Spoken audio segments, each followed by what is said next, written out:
so I'm heading to Denmark to explore their thriving cycling culture. Their capital city, Copenhagen, is consistently ranked in the top 2 cycling-friendly cities in the world. Luckily for me, I had a man on the inside. My friend Mikael showed me around and we had an amazing time. He makes the music we're listening to.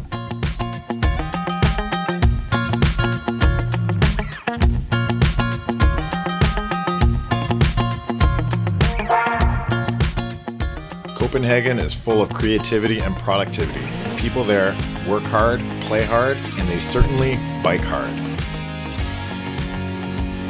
9 out of 10 Danes own a bicycle, and every day Copenhageners bike the equivalent of 31 times around the world.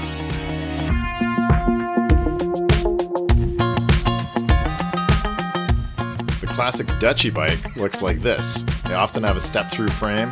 They're very upright, take a lot of wind, and you bike in a full upright posture. When people lock their bikes, they don't lock them to a post, they just use a wheel lock so that somebody would essentially have to pick up the bike and walk away to steal it. But bikes are everywhere, and they don't have bicycle racks because I guess they don't need them. It's hard not to notice that these people have some serious cycling skills. I mean, they can bike holding hands. I've never even seen that before in my life. They text while they're biking, they listen to music, most of them don't wear helmets, and it's one of the safest places to bike in the world. The latest research shows that the more cyclists you have in a community, the safer cycling is.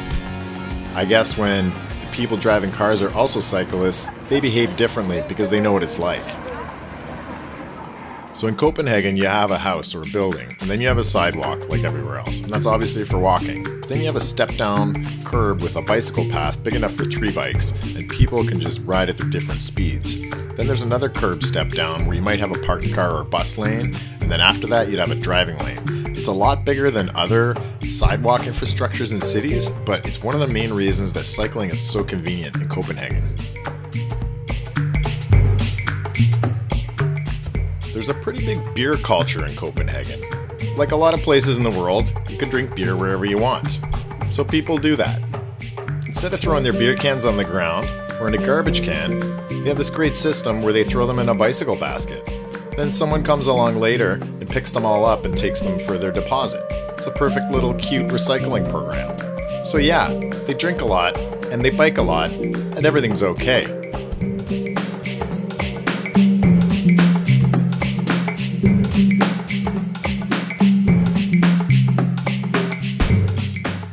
Of families that have more than 2 kids in Copenhagen, 26% of them have cargo bikes.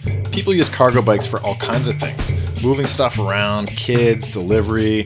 It's just a normal part of everyday life.